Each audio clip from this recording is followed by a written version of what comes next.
Hello students. Previous class में हम subject ओबीजी के अंदर topic physiological changes during pregnancy के बारे में पढ़ रहे थे कि कैसे प्रेगनेंसी के अंदर फिजियोलॉजिकल एनाटॉमिकल चेंजेस अकर होते हैं।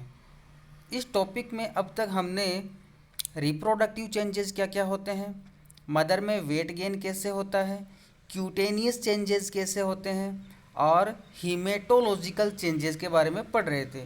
हीमेटोलॉजिकल चेंजेस को कंटिन्यू करते हुए नेक्स्ट आज अपन डिस्कस कर रहे हैं कि हीमेटोलॉजिक चेंजेस में आरबीसी और हीमोग्लोबिन में चेंजेस कैसे अकर होते हैं। तो बात करते हैं आरबीसी एंड हीमोग्लोबिन की।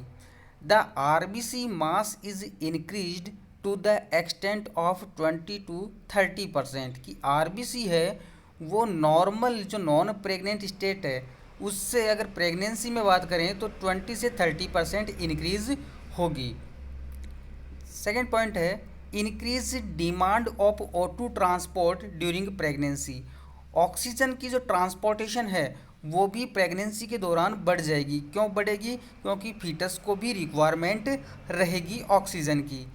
Disproportionate increase in plasma and RBC volume produces state of haemodilution fall in haematocrit. कि जो प्लाज्मा और आरबीसी का अनुपात है वो क्या रहेगा? इरेगुलर रहेगा। कि प्लाज्मा का लेवल तो ज़्यादा हो जाएगा, आरबीसी का क्या होगा? उसके अनुपात में कम रहेगा, तो हीमोडाइल्यूशन की कंडीशन एराइज होगी और हीमेटोक्रीट का जो लेवल है वो लो हो जाएगा। हीमोग्लोबिन फॉल्स इज अबाउट 2 ग्राम% from the non pregnant value. जो नॉन प्रेग्नेंट लेडी है उसके हीमोग्लोबिन और प्रेग्नेंट लेडी के हीमोग्लोबिन की बात करें तो प्रेग्नेंट के अंदर 2 ग्राम% का हीमोग्लोबिन क्या हो जाएगा? कम हो जाएगा। नेक्स्ट बात करते हैं ल्यूकोसाइट्स एंड इम्यून सिस्टम की। इसके अंदर क्या होगा कि न्यूट्रोफिल्स जो है उसका काउंट है वो इंक्रीज हो जाएगा। न्यूट्रोफिल्स का काउंट इंक्रीज हो जाएगा। कहाँ से कितना हो जाएगा? 8000 पर mm³ से बढ़कर 20,000 पर mm³ हो जाएगा ड्यूरिंग लेबर के दौरान। The increase may be due to rise in the level of oestrogen and cortisol. Oestrogen और कोर्टिसोल के प्रभाव के अंदर क्या होगा? इस न्यूट्रोफिल्स का लेवल बढ़ेगा ताकि इम्यून सिस्टम मेंटेन रहे। Total plasma protein, next point है total plasma protein. Plasma protein है उस प्लाज्मा प्रोटीन का लेवल इंक्रीज होगा फ्रॉम द नॉर्मल रेंज। की जो नॉन प्रेग्नेंट लेडी है उसमें 180 ग्राम है प्लाज्मा प्रोटीन, तो प्रेग्नेंट लेडी में टर्म की कंडीशन पे कितना हो जाएगा? 230 ग्राम ए टर्म पर हो जाएगा।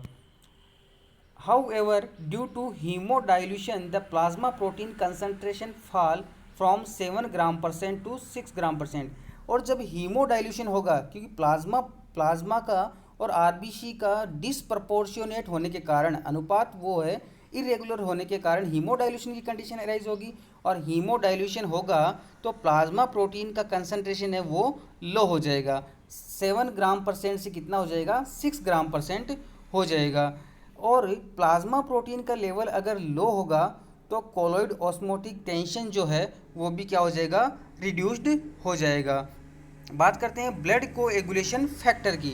कि ब्लड कोएगुलेशन फैक्टर में क्या होगा कि pregnancy is a hyper coagulable state होती है। Fibrinogen level is raised bye 50%। 50% जो है फाइब्रिनोजन का लेवल बढ़ेगा। कैसे बढ़ेगा? कि नॉन प्रेग्नेंट लेडी में जितना फाइब्रिनोजन का लेवल है वो प्रेगनेंसी के अंदर कितना राइज होगा? 50% राइज होगा। तो 200 टू 400 mg/dl तो कितना है नॉन प्रेग्नेंट के अंदर, ठीक है। और प्रेगनेंसी में कितना हो जाएगा? 300 टू 600 mg/dl हो जाएगा। As a result of rise in fibrinogen and globulin level and diminished blood viscosity. कि फाइब्रिनोजन का लेवल बढ़ेगा, ग्लोब्यूलिन का लेवल बढ़ेगा तो ब्लड की विस्कोसिटी वो डिमिनिश्ड हो जाएगी। गेस्टेशनल थ्रोम्बोसाइटोपेनिया, थ्रोम्बोसाइटोपेनिया है कि प्लेटलेट्स का जो लेवल है वो भी डिक्रीज हो जाएगा क्योंकि प्लेटलेट का कंजप्शन बढ़ जाएगा। Level of coagulation factor normalise 2 weeks postpartum. कि जब पोस्टपार्टम होगा कि लेबर होने के 2 वीक्स बाद में क्या होगा, ये कोएगुलेशन फैक्टर है वापस नॉर्मल कंडीशन में आ जाएंगे। Leucocytes level return to normal within 1 to 12 weeks of delivery. After delivery 1 से 12 वीक्स की जो कंडीशन है उस पर ल्यूकोसाइट्स का लेवल है वो भी मेंटेन हो जाएगा। मेटाबॉलिक चेंजेस क्या क्या राइज होंगे, तो फर्स्ट अपन ने जब बात की थी reproductive changes, cutaneous changes, third is weight gain, fourth is haematological changes, और फिफ्थ इज है मेटाबॉलिक चेंजेस। कि मेटाबॉलिक चेंजेस क्या क्या अराइज होंगे ड्यूरिंग प्रेगनेंसी। तो फर्स्ट है general metabolic changes. General metabolic changes में फर्स्ट पॉइंट है total metabolism is increased due to the needs of the growing foetus and the uterus. कि पहले मदर थी, अकेली थी, अब उसके यूट्रस के अंदर फीटस भी है, तो फीटस की रिक्वायरमेंट भी रहेगी न्यूट्रिशन लेने के लिए, तो जो मेटाबॉलिज्म की नीड है वो बढ़ जाएगी, तो मेटाबॉलिज्म भी बढ़ जाएगा। Basal metabolic rate is increased to the extent of 30% higher than the average for the non pregnant women. जो नॉन प्रेग्नेंट वुमेन है और प्रेग्नेंट वुमेन है तो उन दोनों में अंतर कितना रहेगा, 30% का वेरिएशन रहेगा। कि प्रेग्नेंट स्टेट के अंदर 30% हायर हो जाएगी कहाँ, किससे, नॉन प्रेग्नेंट वुमेन से। नेक्स्ट बात करते हैं प्रोटीन मेटाबॉलिज्म की। प्रोटीन मेटाबॉलिज्म में जो नाइट्रोजन बैलेंस है वो पॉजिटिव शो होगा। क्यों, क्योंकि इनपुट अपॉन आउटपुट रेशियो जो है वो एक से ज़्यादा मिलेगा अपन को। इनपुट अपन ले रहे हैं प्रोटीन और आउटपुट कम निकल रहा है तो पॉजिटिव नाइट्रोजन बैलेंस शो होगा ड्यूरिंग प्रेगनेंसी। 8 ड्रम the foetus and the placenta contain about 500 gram of protein.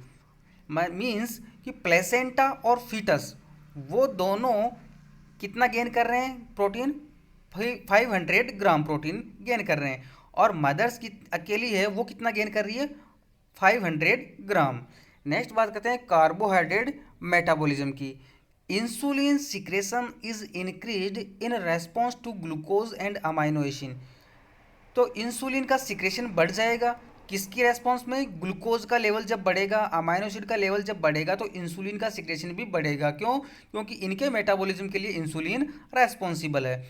तो इंसुलिन का लेवल बढ़ाने के लिए क्या होगा, जो पेनक्रियाज की बीटा सेल्स है उसके अंदर हाइपरप्लेजिया एंड हाइपरट्रोफी की कंडीशन एराइज हो जाएगी, और जैसे ही इंसुलिन का लेवल बढ़ेगा तो वो क्या करेगा, लिपोजेनेसिस को इंक्रीज करेगा। और लिपोजेनेसिस क्या होता है, फैट का स्टोरेज होना, और ये मैकेनिज्म जो है ग्लूकोज की सप्लाई को बढ़ाता है, फीटस की तरफ बढ़ाता है।